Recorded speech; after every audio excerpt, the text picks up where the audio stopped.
I read somewhere that you've been in so many movies that sometimes you forget which ones you've been in until you watch them on TV late at night and your scene comes up. I'm just wondering if that's true, and if so, what movie that was. Absolutely. You know what? I've been in movies. It's so funny. It's like I've been like in Brazil watching late night television, and all of a sudden, hey, I'm in this. And I'm speaking Portuguese. So it's like a lot of them. After 300, more than 320, you just kind of forget. It's funny. I did an interview with Howard Stern a couple of years ago, and people still say, "Hey, I just heard your interview with Howard Stern." Wow. Okay.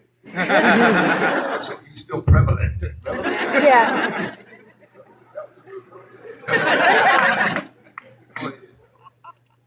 Well, you played just about anything I could think of. So one of the things that I know that you haven't done yet is a bona fide DC or Marvel superhero. So considering we have a very low Latino presence in that, there would be probably an ethnicity change. Which hero would you want to do if you had the opportunity? Lobo. One that didn't have the word tights. Or have daddy issues. I think your fans had the Lobo, and if you haven't read him, highly recommend because your voice would be so perfect. Thank you. Oh my God, it's her. What's up, Princess Leia? I have been a big fan of yours since you did Blood In, Blood Out in '93. Yeah. I've been watching your favorite movie. I grew up in Surprise, Mirage, Arizona, and there's always been a rumor that you used to live in that area in '80s, '90s. Any truth to that? I don't. Did I ever live in there? So I've been back and forth through here quite a bit. There's I don't know where, but there's a western town that we did a movie in called Los Loco. Oh, okay. And so it's some western town here, and I stayed here for a while. Oh, awesome. Thank you. Thank you.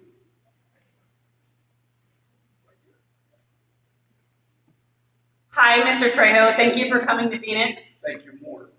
Me and my dad have been a big fan of you since Robert Rodriguez's Dust Till Dawn movies.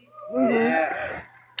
And I was wondering what it was like for going Robert's adult action movies to playing Machete on the Spy Kids movies, and then later in fake trailer for Grindhouse, and then really Machete.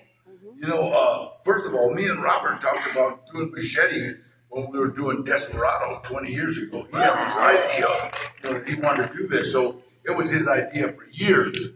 And we always just talked about it. But the Spy Kids movies, God, they were so much fun. And then we had to give them kids so much money because every time you said a bad word, you had to put $1. And you know what? Carmen, who is just an absolute dream. You know how they say Hollywood kids, those two kids are awesome. I mean, literally. And when we did Machete, we've known Carmen as being 12 years old. So when we did the second Machete, Carmen said, "Hey, I want to be in this." And Robert says, "Hey, it's kind of an adult movie." Robert, I'm 25. And so, the costumes are really risque as I can handle it. So she had chaps with no back, And me, Max, and Mario were there when she comes out in this long coat, these chaps, and says, "Uncle Daddy, look what they got me wearing." And she throws her coat back. Oh my God! and she goes, "I'm not 12." And so it was. You know what? Movies are just so much fun. I mean, I'm so blessed. I'm just so blessed to do something that I'm able to do something that I absolutely love doing. And somebody once said, "Find something that you really love doing and find out how to get paid for it." So much fun watching your movies. Thank you very much. Thank you. It's your turn. Thanks for coming out, of course. I'm a huge fan of yours, and I'm glad Heat was brought up because I actually have a question about that. I read the original script, and the character that you played was written entirely differently. So I was curious, how did you go about getting that part and making it your own? Well, first of all, I was on Heat as the armed robbery consultant. I wasn't. I read a lot. Me and a guy named Eddie Bunker, who's a good friend of mine, right? We were there as armed robbery consultants, and I had done a movie with Michael Mann called another one, Camarena Drug Wars, and I worked on TV. It was a TV movie with him years before, and Michael Mann did a movie called The Jericho Mile, and he did it in Folsom Prison. When he was doing it, no Mexicans came out for it because the Mexicans have a union in prison, and so he had to talk to the Mexican union leaders, and one of them was my uncle Gilbert, and so him and Gilbert became friends, Michael Mann and my uncle, and Michael Mann won't admit it, but he paid my uncle scale, which was about $200 a day, well, for about 3 weeks that he was in Folsom doing this movie, and he kept all the Latinos in line, so when I showed up on the set, Michael Mann says, Gilbert, and no, it's me, Danny, and we started talking. And he said, what happened to Gilbert? He passed away, and so he said, well, come on in, I want to just meet a couple of guys you're going to be working with. And I walked in, and I thought it was going to be some of the mid-range. God, I walked in, and there's Val Kilmer, Al Pacino, Robert De Niro, John Voight, and he goes, sit down, let's eat. And I said, I can't. I was so, I don't know. It's like, you're scared, you know you're going to spill your food or something. But they all became really, really good friends of mine. And that's how actually I got into that movie. And if you'll notice, my name in that movie is Gilbert Trejo. And he gave me, every time they change a name, they have to change a whole script. He gave me like 4 names, so everybody had like 4 different scripts. Every other day he'd come with a new, and a lot of paper was wasted. And finally he just asked me, hey, Daddy, would you mind if I called you Gilbert Trejo? No, God knows. So that's how I got that. Thank you.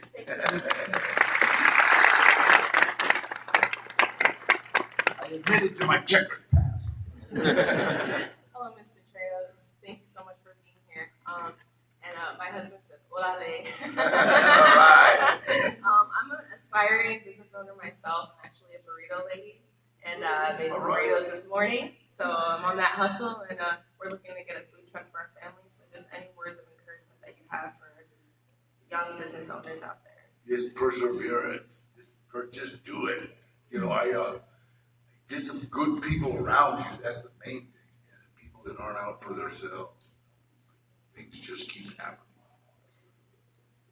And make sure that like all the leftovers we donate to like homeless and stuff.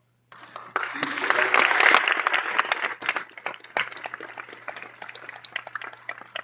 Thank you. Thank you. I absolutely love the Badass series. And can you expand about how that came to be? Is there any future plans for more? Well, a director, his name is Craig Moss. He did the Badass. The Badass started with a guy on a bus that beat up a couple of guys that were hassling an old man or something. So that's where the idea came from. And then we did the 3 Badass. Now we're doing a movie called Social Security, which is by the same director. And it's kind of like a Die Hard, but in a senior citizen home. So we've been asking like a lot of the older people people in Hollywood. Hollywood's very like, once you're 50 or 60, it's like, people stop calling you. So we're getting a lot of them people to come in. I'm trying to get Betty White. We got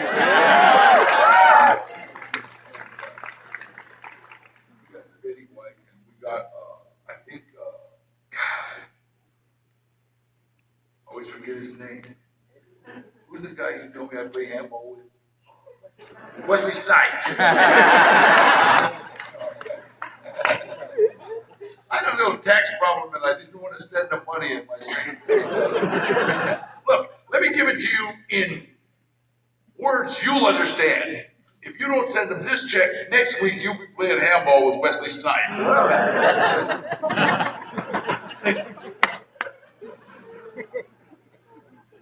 Hello, I've been a fan ever since I saw the movie Desperado. It was one of the originals, but one that really stuck out to me in my childhood was From Dusk Till Dawn. Yeah. And Quentin Tarantino is one of my favorite writers and directors, and so I was wondering what it was like to work with him. Quentin's crazy. He's so awesome. He's such a great guy. He likes you, he likes you. If you don't like you, you know it. Like it's not, there's no you know how some people can actually go, well, oh sure, okay, fine, yeah, bastard. You can't. I don't like him. But he's really just beautiful. He's really a nice guy. And Robert Rodriguez and him are like, when they get together, you cannot walk between them or you'll get electrocuted. He has a bright mind. Thank you. Mr. Trejo, thank you for coming to Phoenix. Thank you more. How did you feel when the writers told you that your character on Breaking Bad was going to meet his demise, spoiler alert, by having his head right in on top of the tortoise? It wasn't about right. My agent, Gloria, said, hey, you're going to do one of Hollywood's first. What? You're going to ride across the desert on a tortoise. But yeah, big tortoise, well, it's just your head. Has anybody ever done it? No? Okay. And it's funny, you know what's funny? He's like, that's a huge series, Breaking Bad, yet I was only on there one episode and everybody remembers that. Cool. Thank you. Thank you. All right, first off, respect to the first name. My name's Danny too. All right. So there you go. Now, coming from a young man asking a manly man, how was it like working with I'm someone? glad you didn't say old man. How was it like working with Selma Hayek? Oh, God. You know what? Selma is just absolutely the most adorable person you'll ever meet. And she knows when you're looking at her that you, in your mind, got her naked. She knows it. No, she knows it. But let me tell you, when you're looking at her, you're staring at her, you know she's naked, she will immediately go, how's your mom?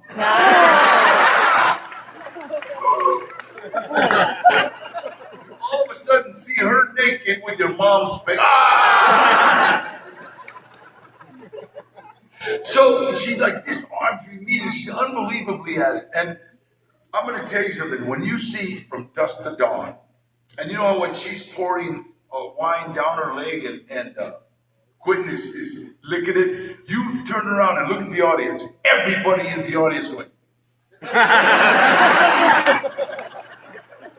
She's amazing, and she's both beautifully inside and outside. She's that person. And that's one of the keys to her success. There's no pretense, or she's just gorgeous. She gets a kiss from God's lips or something. Thank you. Head over here to the side. Hi, me again. My dad's favorite film is Con Air. And I was just wondering, if you had any stories about performing with Nick Cage and John Malkovich, being Johnny 23. Let me tell you something. Con Air, they got all the wannabe bad guys in Hollywood. on the same set, right? And there was a guy named Benny Urquidez, Benny the Jet. He was like five-time world champion kickboxer.